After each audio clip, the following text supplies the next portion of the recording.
guys, good afternoon to all of you madam people. Samahan nyo nga akong i-voice over itong vlog ko kanina na hindi nga ito minumute.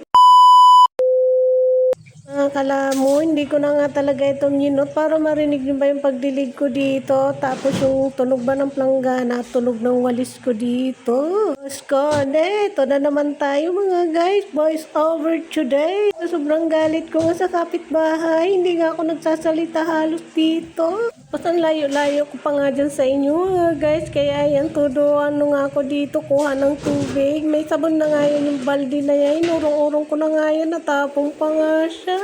Ang high blood ko kasi dito, pati tubig na dadamay na. Char. Ay, walang gana.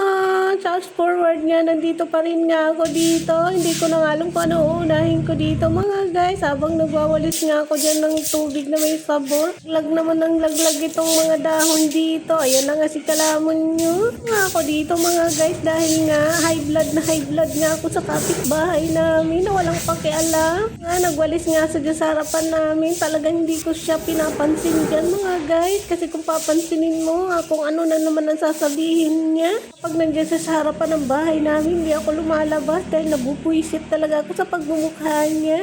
Yan guys, kasi nga ewan ko ba, kumukulo ang dugo ko sa kanya, ewan ko kung bakit. Habang nag-voice over nga ako, nakita ko nga naglalaglag na naman tong dahon na to. Puno kasi na to dito mga guys, hindi naman namin puno to, lalong hindi naman puno yan ng kapitbahay na bagong nakatira dito sa kakatabi namin. O, di ba bulol-bulol na nga ako, guys. Yari talaga niya ng puno na talisay na yan, yung bakla na kapitbahay namin dati. Ewan ko ba kung buhay pa yun ngayon. Huwag na nga natin pag-usapan yung mga na-pass away.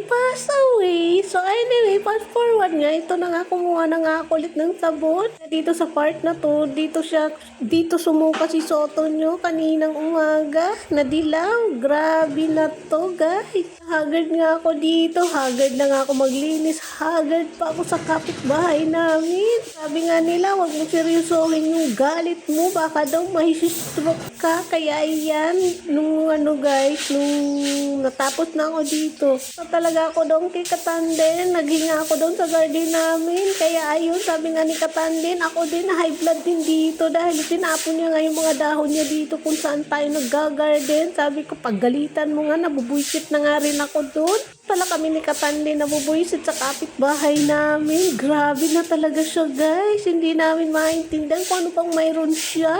Marunong makisama ba sa amin? Kung gusto niyang magdakot ng dahon na yan, sakuhin niya. Ang dami-dami niyang sako, ang dami-dami niyang karton.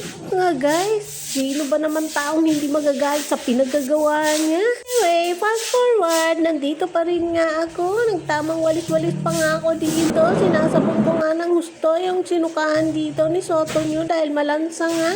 Usan ko nga yan ng maraming powder. Kaya yan, tulukos-kus nga dyan si kalamon nyo. Pero hindi ko na nga to guys birinas dahil nag-brush nga tayo nung nakaraan linggo. Kaya hindi pa to malumot dahil hindi na nga talaga dito umulan sa ating lugar. Diba mga guys? Na siguro na summer na nga. Palapit na nga tayo sa summer. Ito nga yung time na wala ako dito. Paikot-ikot nga dyan si JK nyo. Ito naman yung time na bumalik na ako galing garden. Naghinga nga tayo doon sa garden. Ako natatapos dito. Paulit-ulit na nga ako maglinis dito. Dahil may putik pa rin ditong tiles na to galing sa paag ko. Kasalanan ko. Paulit-ulit na lang nga maglinis dito. Grabe na to.